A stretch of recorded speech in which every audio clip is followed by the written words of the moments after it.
ओम श्री सद्गुरुदेव भगवान की जय। गुरु ब्रह्मा गुरु विष्णु गुरुदेव महेश्वरः। गुरु साक्षात् परं ब्रह्म तस्मै श्री गुरुवे नमः। अखण्डमण्डलाकारं व्याप्तं येन चराचरं तदपदं दर्शितं येन तस्मै श्री गुरुवे नमः। मौसमदीनन दीनहिता तमसमान रघुबीर अस बिचारी रघुवंशमणि हरहु विषम भवभीर। जहि विधि होहि नाथ हित मोरा करहु सो बेगी दास मैं तोरा।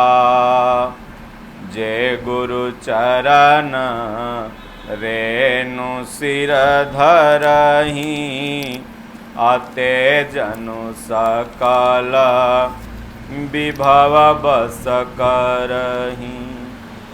मौसमयानु भयउ न दूजे सब पायहूँ राजा पावनी पूजे। बोलो जय सिया राम जय जय सिया राम। बोलो जय गुरुदेवम जय गुरुदेव। बोलो जय सिया राम जय जय सिया राम। ओम श्री सद्गुरुदेव भगवान की जय। ओम आज नवरात्र का तीसरा दिन है।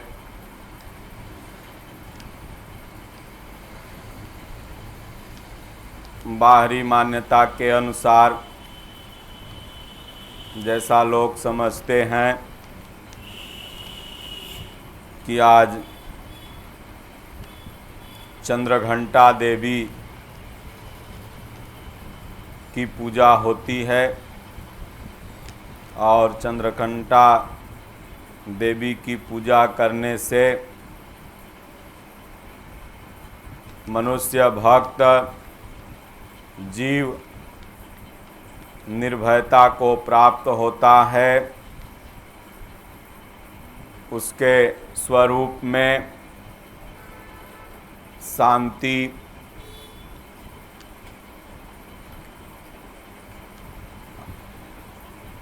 का प्रसार होता है और ऐसा भी बहुत से भक्त कहते हैं कि माता चंद्रघंटा की घंटे की ध्वनि जहाँ तक जाती है वहाँ तक दैत्य डरते हैं और भक्त सुखी रहते हैं। और इनकी पूजा करने से सब मनोकामना पूर्ण होती है।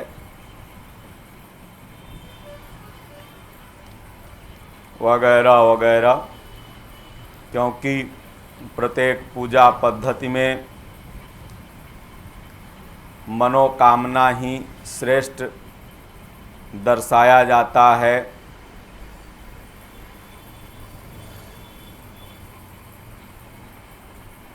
और जीव की मनोकामना क्या होती है? सांसारिक वस्तुओं का मिलना ही वो सोचता है कि हमारी मनोकामना इससे सिद्ध हो गई, पूर्ण हो गई। लेकिन जब धीरे धीरे वो भगवान के भक्ति भजन के तरफ बढ़ता है तो वो समझता है कि नहीं, जो हम चाह रहे थे वह नश्वर था। तो आइए हम लोग यह समझने का प्रयास करें, ये नवरात्र में जो माँ चंद्रघंटा की पूजा होती है, ये माता पार्वती का ही तीसरा नाम है। और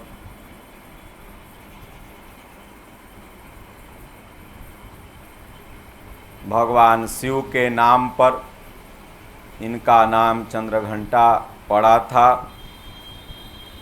वैसे तो प्रत्येक व्यक्ति जानते हैं कि नवरात्रि वर्ष में 2 बार आती है। एक रामनवमी के समय में जो गर्मी का महीना होता है, दूसरा अभी जो आपके बीच में नवरात्रि चल रही है, शारदीय ऋतु का, शीत ऋतु का, ठंडी के समय में, ठंडी माह में प्रवेश करने से पूर्व ही, दीपावली से पहले ही 9 दिन की नवरात्रि होती है, जिसमें माता के पृथक पृथक स्वरूप की पूजा लोग करते हैं।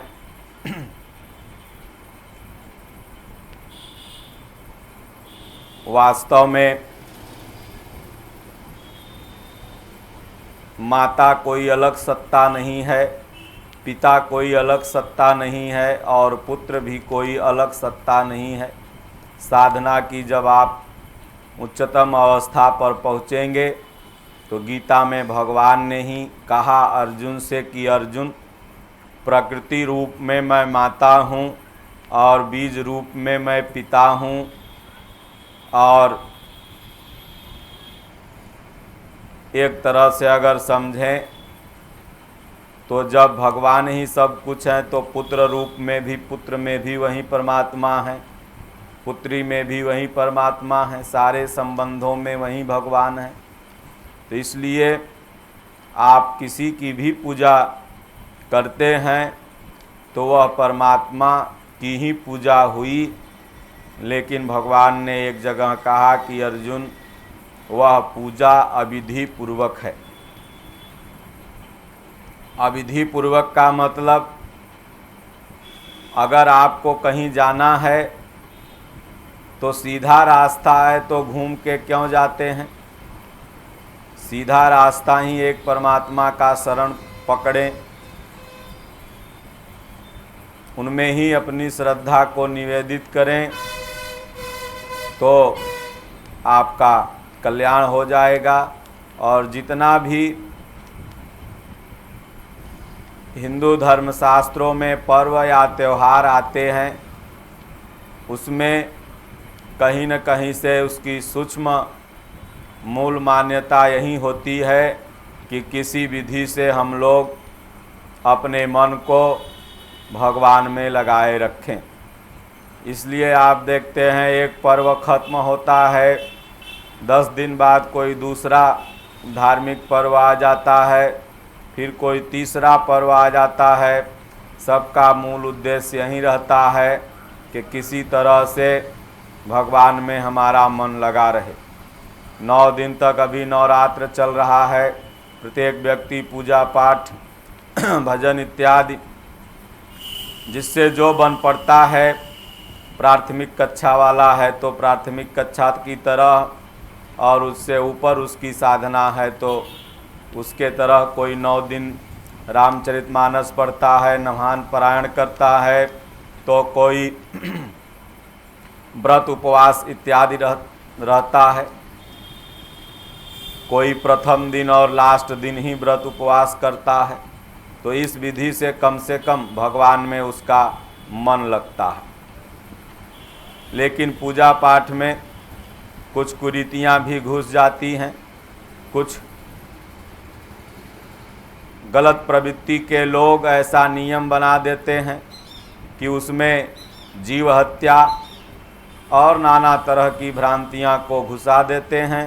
ये सर्वथा अनुचित है, यह नहीं होना चाहिए। अब नवरात्र खत्म होगा, 9वें दिन तो अधिकांश घर में कोई बकरा, कोई खसी, कोई कदुआ, किसी भी तरह की बलि ला करके देता है, जीव हत्या करता है। तो 9 दिन तो आपने भगवान का भजन चिंतन किया, लेकिन 9वां दिन, उसी 9वां दिन आप जितना भी किए सब गोबर गोईठा हो गया, आपकी सारी साधना नष्ट हो गई अगर आप तामसी प्रवृत्ति में आ गए। तो कहते हैं कि माता का प्रसाद है, 9वें दिन मार काट होता है। सज्जनों, खाना आपको है तो माता को क्यों बदनाम करते हैं? भला दुर्गा सप्तशती में पूरा आप पढ़ के देखिए, माता ने कहीं भी अमानुषी भोजन, मांसाहार किया हो या जीव हत्या पर उन्होंने कहीं पर कुछ कहा हो करने के लिए। शब्द आता है बलि का, तो बलि एक पवित्र शब्द है। हमारे इतिहास में बलि भक्त भी हुए थे, बलि नाम के। तो बलि का मतलब होता है समर्पण, अपने विकारों की बलि देना है। हमारे अंदर जो काम, क्रोध, लोभ, मोह, राग, द्वेष है, हमें उसकी बलि देना है, उसको नष्ट करना है। और भगवान जो प्रकृति रूप में माता हैं, आप जिनकी उपासना कर रहे हैं, उनसे वरदान मांगना है कि हे प्रभु, ये तमाम जो कुविचार हैं यह नष्ट हो जाएं, इसका आप बलि ले लीजिए, हमारे दुर्गुणों की बलि ले लीजिए और हमारे अंदर सद्गुण का प्रवाह कर दीजिए। आप माता की पूजा कर रहे हैं, लेकिन वह कहीं न कहीं से परमात्मा की ही पूजा होती है। तो चंद्रघंटा देवी जो हैं, उनका नाम चंद्रघंटा क्यों पड़ा? माता पार्वती जी, जैसा कि हमने प्रथम में ही बताया, शैलपुत्री और ब्रह्मचारिणी वाले दोनों रूप में, तो आज तीसरा रूप जो चंद्रघंटा जी का है, तो यह भी भगवान शिव से ही प्रेरित उनका नाम है। भगवान शिव का एक नाम चंद्रमौली था, और भगवान शिव को प्राप्त करने के लिए अनहद तपस्या माता पार्वती कर रही थी। जब उनकी तपस्या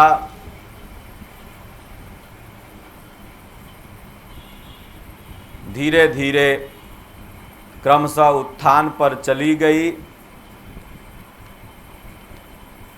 समय, घंटा का मतलब कहीं कहीं कहते हैं ना 1 घंटा 2 घंटा, कहीं कहीं घंटा का शब्द होता है जो हम लोग मंदिरों में बजाते हैं। तो घंटा समय और ध्वनि दोनों का प्रतीक है। तो पहले हमारे विचार में, साधना में जब हम बैठते हैं तो भजन में परमात्मा का नाम प्रवाहित नहीं होता, लेकिन धीरे धीरे जब ब्रह्मचारिणी और शैलपुत्री, जब ब्रह्मचर्य की अवस्था बढ़ने लगती है, तो वहीं चंद्रमा शीतलता के भी प्रतीक हैं। हमारा मन धीरे धीरे शीतल होने लगता है। इसीलिए आप लोग ऊपर की मान्यता में भी देखे हैं कि लोग कहते हैं कि शांति मिलती है और मन निर्भय होता है तथा दैत्य भाग जाते हैं दूर दूर तक। जो बाहरी मान्यता आपको हर जगह देखने सुनने को मिलेगी। सप्तशती में भी यही मान्यता है, दुर्गा सप्तशती में। तो ये मान्यता तो ठीक है, लेकिन समझना है हमें कि कौन सा दैत्य भागेगा। तो जब नाम की ध्वनि आपके अंदर प्रवाहित हो जाएगी, श्वास आई तो ओम, गई तो ओम, आई तो ओम, गई तो ओम, तो यही चंद्र घंटा ये हमेशा हमारे अंदर ओम का घंटा बजने लगेगा। तब जो हमारे दैत्य हैं, विकार हैं, दुर्गुण हैं, यह नष्ट होने लगेंगे और हमारे शरीर में शीतलता और शांति भी प्रवाहित होने लगेगी। तो इसलिए भगवान शिव का नाम चंद्रमौली था। माता पार्वती उनकी उपासना कर रही थी, इसलिए उनका एक नाम चंद्रघंटा भी पड़ा। तो ये जो माता पार्वती के 9 नाम हैं, इन्हीं 9 नामों का, 9 स्वरूपों का 9 दिन तक साधक भक्त जो भगवान प्रकृति रूप में हैं उनकी पूजा अर्चना करता है कि हे माता पार्वती, जिस तरह से आपने भक्ति निष्ठा करके भगवान शिव को ही पति रूप में प्राप्त किया, हर जीव के पति भगवान हैं, उसी तरह से हमें भी आशीर्वाद दें कि हम भी आपके इसी तरह से प्रयास करके उन परमात्मा, उन शिव को प्रसन्न कर लें। शिव जी से विवाह होने का मतलब भगवान से आत्मा और परमात्मा का मिलन हुआ, यही भोलेनाथ से विवाह होता है। माता पार्वती ने तपस्या किया, ये 9 अवस्था उनके साधना क्रम में आए। उसके बाद सिद्धिदात्री लास्ट देवी हैं, तो उसका भी अर्थ आप लोगों को सुनने को मिलेगा, हम बताएंगे। तो ये जो वर्ष में दोनों नवरात्र आते हैं, देखा जाए तो दोनों नवरात्र का संबंध प्रभु श्री रामचंद्र जी से है। पहला नवरात्र जो गर्मी के महीना में होता है, उसमें अगर देखा जाए तो प्रभु श्री रामचंद्र जी का जन्म हुआ था, जिसको रामनवमी भी कहते हैं। और ये जो शारदीय नवरात्र है, इसमें अगर देखा जाए तो भगवान श्री रामचंद्र जी दशहरा के दिन रावण को मारे थे। और दीपावली में, अब आपको दशहरा के बाद दीपावली भी आएगी, तो दीपावली में अपने अयोध्या धाम में गए थे, तो भक्तों ने, वहाँ के नागरिकों ने प्रभु के स्वागत में साफ सफाई, दीप प्रज्वलित इत्यादि किया था। तो दशहरा और भगवान श्री राम का जन्म, यहाँ से लेकर के और दशहरा तक, रावण वध तक, ये दोनों नवरात्र का कहीं न कहीं से संबंध है, कनेक्शन है। तो राम जन्म अर्थात जब आप भक्ति और साधना करने लगते हैं तो कोश कहते हैं खजाना को, माता कौशल्या भक्ति का प्रतीक हैं, तो उन्हीं से प्रभु श्री रामचंद्र जी का जन्म होता है। अर्थात साधक के हृदय में परमात्मा का जन्म हो जाता है। धीरे धीरे वह साधक भजन करते करते तमाम विकारों से लड़ते हुए उसकी अवस्था शारदीय नवरात्र में ऐसी आ जाती है कि वह मोह से लड़ने में प्रवृत्त हो जाता है। मोह रूपी रावण को भी वो मार देता है। जैसा कि 12मासी आप पूज्य दादा गुरु महाराज का पढ़ेंगे तो 12 महीना में उन्होंने चित्रण किया है, साधना के प्रथम स्तर से लेकर के साधना के अंतिम स्तर तक। तो ये रामनवमी से लेकर के दशहरा तक एक साधना का ही चित्रण है, जिसमें स्वरूप का जन्म आपके हृदय में हुआ और वही स्वरूप धीरे धीरे धीरे धीरे प्रबल होते कई जगह गिरावट आती है, कई जगह उठता है साधक, फिर एक अवस्था ऐसी आती है कि ये जो मोह ही रावण है इसको वह नष्ट कर देता है। इसलिए प्रभु श्री रामचंद्र जी से दशहरा का संबंध ज़्यादा है। लेकिन कुछ कुछ देवी पुराण वगैरह में आप देखेंगे तो उसमें माता पार्वती दुर्गा को पार्वती जी को ही सर्वशक्तिशाली बताया गया और उसमें कहा गया कि शिव जी ने ही तपस्या किया था माता पार्वती को पाने के लिए, जो कि रामचरितमानस अगर आप पढ़ेंगे तो उसमें आप जानते ही हैं, सुनते ही हैं, जैसा हमने बताया भी है कि नहीं, माता पार्वती ने शिव को पाने के लिए तपस्या किया था। वास्तव में भगवान क्या भक्त को पाने के लिए तपस्या करते हैं? नहीं, भक्त को ही तपस्या करनी पड़ती है भगवान को पाने के लिए। तो इसलिए माता पार्वती एक साधक का प्रतीक हैं, भक्त का प्रतीक हैं, और भगवान शिव परमात्मा भगवान के प्रतीक हैं, इसलिए उनको ही साधना करनी पड़ी। इसलिए माता पार्वती का यह जो स्वरूप है चंद्रघंटा, तो जय जय जय गिरिराज किशोरी, जय महेश मुख चंद चकोरी। भगवान शंकर के मुख को हमेशा जैसे चकोर चंद्रमा को देखता रहता है, उसी तरह से माता पार्वती चंदा मामा की तरह भगवान शिव के मुख को हमेशा देखते रहती थी। तो भगवान के स्वरूप का ध्यान करने से साधक के हृदय में शीतलता आती है, और शीतलता चंद्रमा का प्रतीक हैं और सूर्य तेज उग्र प्रभा के प्रतीक हैं। तो इसलिए माता का नाम चंद्रघंटा पड़ा कि भगवान शिव का भी एक नाम चंद्रमौली था। विशेष आप लोग धीरे धीरे भक्ति भजन साधना जब करेंगे तो भगवान अंदर से पढ़ाने लगेंगे। ओम श्री सद्गुरुदेव भगवान की जय। बोलो जय सिया राम, जय जय सिया राम। बोलो जय गुरुदेवम, जय गुरुदेव। अब प्रभु कृपा करहूँ यही भांति, सबत जी भजन करहूँ दिन राति। हरि ओम शांति शांति शांति।